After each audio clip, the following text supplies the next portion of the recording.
My next guest is Kathleen McEntee, and she's also a repeat guest. She's been with us several times. Kathleen McEntee and Associates in La Quinta. That's in the desert, if you don't know. That's in California. But she's from Chicago. She's the founder and president of Kathleen McEntee and Associates Limited, which is a full-service marketing firm that provides support to privately held businesses.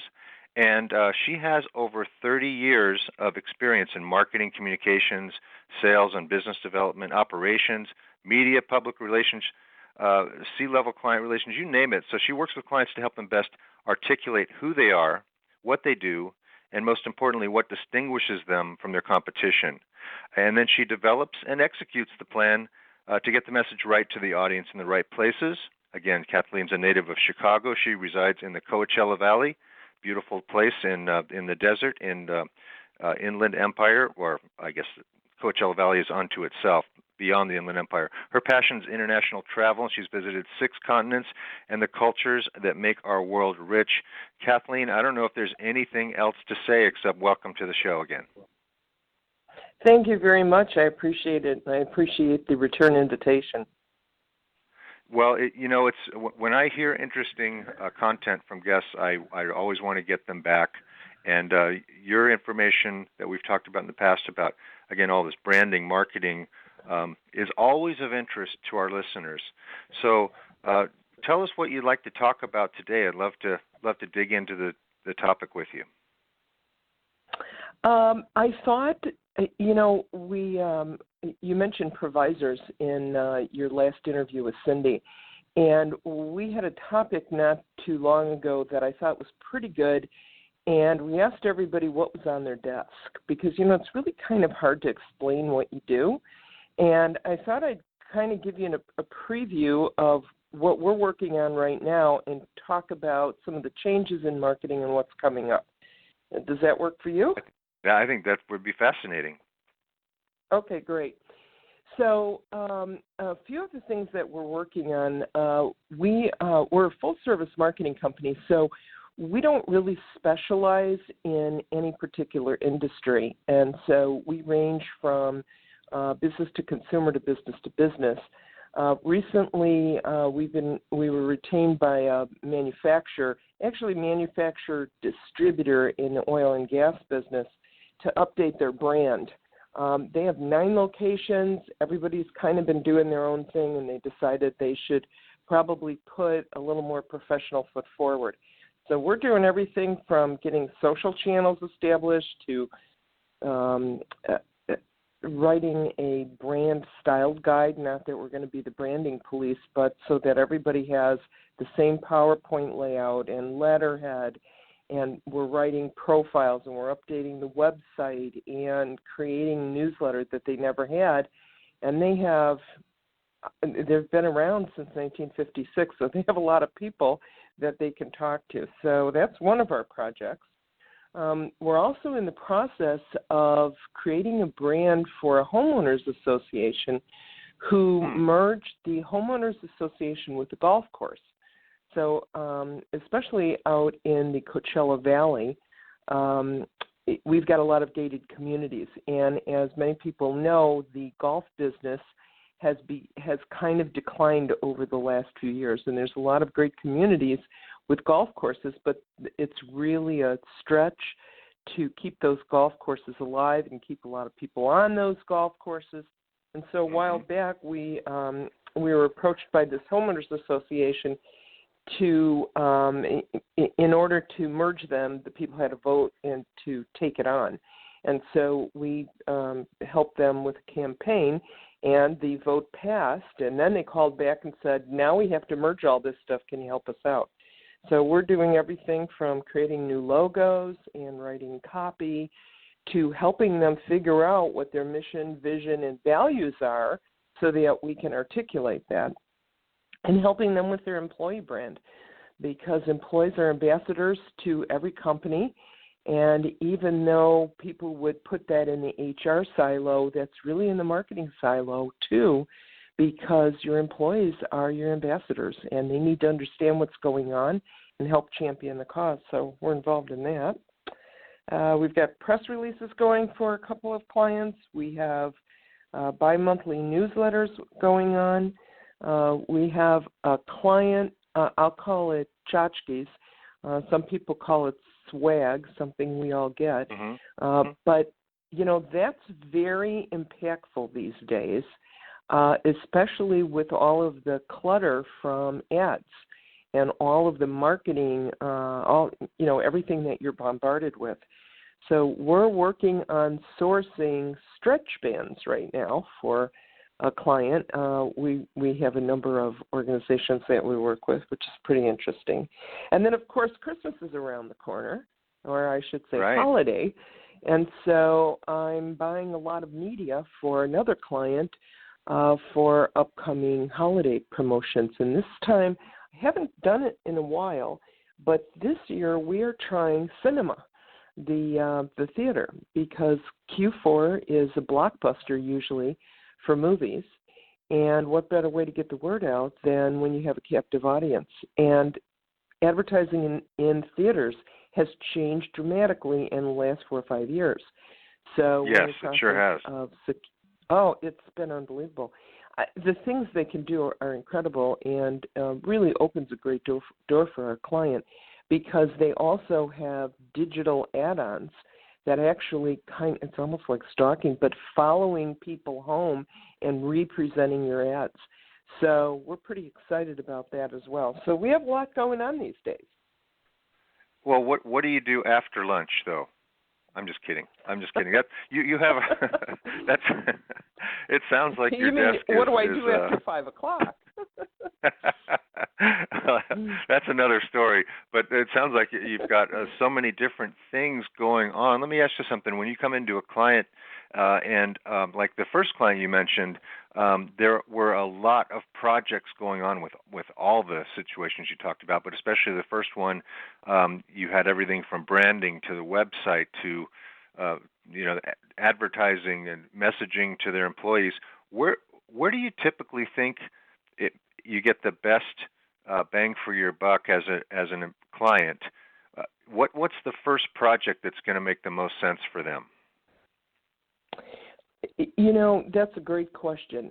When these folks called us in, they said we were referred in by somebody else, and they said, so-and-so, raves about you. And we at the time, and there's the people that recommended us are still clients, we very narrowly support them. We support them on social media, and we support them with a kind of ad hoc advertising needs.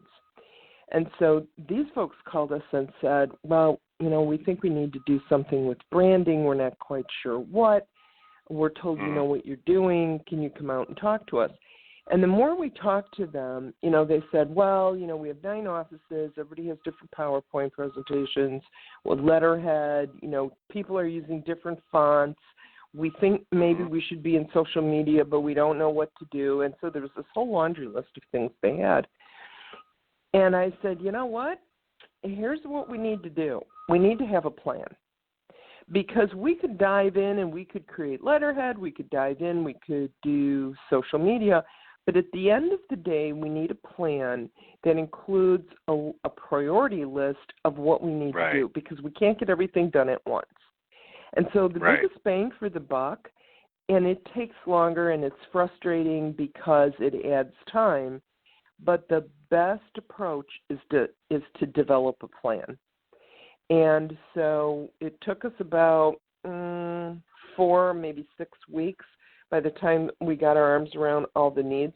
And then we went back and we made a presentation to them of everything of the plan and everything that needed to be included if they were to really move forward and be serious about updating their branding. And then listed here's the first thing we're going to do. Here's the second thing. This is what can be done concurrently. And believe it or not, last but not least is the website. Because they have one, it's fine, it works. All this other stuff is a mess. So let's clean up the mess, and we'll tackle the bigger stuff, because they were saying, and then you could do the website. And I said, if it ain't broke, don't fix it right away. let's start with what we can do and build. So that's really the approach we try to take. Sometimes it works. Other times they're anxious and or they have an immediate need, and it doesn't work. Yesterday I met with a nonprofit. We've done some work for them before, and they want something very specific. So does a plan work for them? They should have it, but they don't see the need, and their focus is different. So, many times you have to follow you follow what the client needs, but the best approach is really to have a plan. Yeah, the reason I asked that question was because I was at a meeting myself of nonprofits the other day, and the gentleman was giving a presentation about his nonprofit, just a brief presentation, and on the PowerPoint, on the screen behind him, was the name of his organization and his company's mission statement. And he said, I'm not going to turn around and look. I really can't tell you, I can't cite my mission statement. We just do blank. And I thought, that's not a good thing for, maybe your mission statement needs to be shorter and more memorable, because isn't it real important that the CEO and, of course, all of the employees can recite the mission statement? I've always heard that. I think it's important, but I think a couple of things. Number one, the mission statement should be memorable, and it shouldn't be so long that people don't know it by heart. And number two, the mission statement and or purpose for the business should really just flow off their tongue, because they should be kind of living it, right? So right. We don't encourage people for long mission, vision, value statements. Say what your mission is, whether you can, and to dismiss what you've already got on a PowerPoint degrades the importance of your organization in the eyes of your audience. So you've already taken a step back and discouraged them from doing business with you or donating or whatever. But that's presentation skills 101 too. Oh, well, I thought so. I didn't think very highly of the situation, but I thought, shorten the mission statement. What you do is very important, and one of the key tenets of building a culture amongst your employees. Correct me if I'm wrong. Is that everybody knows, especially these days with millennials in the workplace, they want to know what's the purpose behind my work. Exactly. And it should be evergreen, so that it doesn't matter who in the organization is talking about the organization, it makes sense to them as well. Many of these mission statements serve only a certain audience or a certain purpose. They should be evergreen, and they should apply to everyone. And they shouldn't be technical, and they really need to be simplistic so that people get it. Whether it's our mission is to improve the health of whatever, or our mission is to be the best because, or our mission is to support X, Y, and Z. It needs to be pretty, it needs to be pretty succinct and pretty small. The nonprofit I was with yesterday, their mission is to support and employ and transform the lives of people with disabilities. Plain and simple. No matter who is talking about the mission, they get it. And you don't have to include your name in that mission. People get what you do. And so absolutely. It doesn't have to be long and fancy. It just has to be memorable. And that word picture, and this is what you do, as I understand it, that word picture then is translated into a graphic representation in your logo and your branding materials, so that that one supports the other, correct? Yes, because a picture is worth a lot of what's the adage, more than 1,000 words, And that really is true. You know, it's interesting. We do write a lot of copy, and you know, in today's research is showing that, you know, these big long blog posts and big long posts in social channels are getting read more and more uptake and whatever.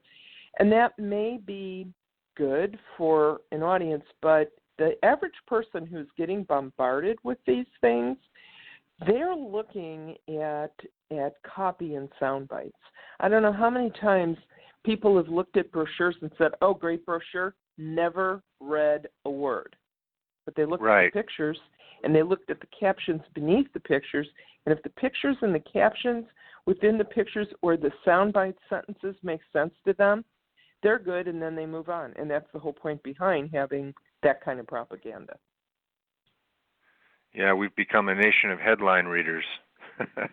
But with all of that, if you were speaking directly to one of our listeners right now and didn't know much about them, what question would you ask them to determine whether they might be a good client for you? Tell me about your business. Tell me, are you successful? How do you measure success? And how and what kind of message do you want your audience to learn? Mm-hmm. If they're able to articulate that, there's a pretty good likelihood that we can help them. We typically don't work with startups because startups are still getting their footing. And startups really want support in making the decisions about the brand and about the products and moving forward. And in my experience, that's a no-win situation. They kind of have to figure that out. And I get that companies evolve, but they need to figure that out before they decide to put any marketing against that. So, for example, this gas and oil manufacturer and supplier that we have, they've had a reasonable level of success. They can tell me what they told us clearly, what they did and who their clients were and what they want to tell their clients. They just haven't been doing it.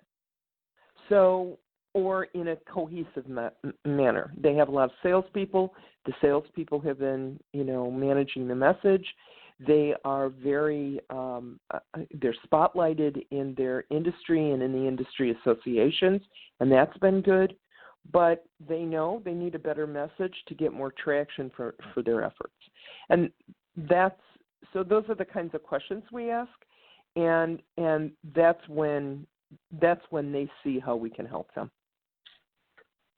Great information, Kathleen. Thank you so much for joining me. So I want to point out to our listeners, go to kmcenteeassoc.com. I'll spell it out for you. Here you go. KMcenteeassoc.com. Check that out, or if you're going on Twitter, it's at Kathleen McEntee. Again, MCENTEE. And Kathleen, you do a great job helping us understand what you do and how you do it, and it's something that all of our listeners should be taking advantage of. Any last words for our listeners? It's important to make sure that you're talking to the right audience with the right message, but it's most important that you're talking to them. Don't worry about figuring out getting all the words really clear. Just make sure you're doing something. Then you're out in the market. Wonderful. Hey, thank you so much for coming on with me once again today and sharing your wisdom and knowledge with our listeners. I really appreciate it. Thank you, Bill. I really enjoyed it, and you have a good day, too.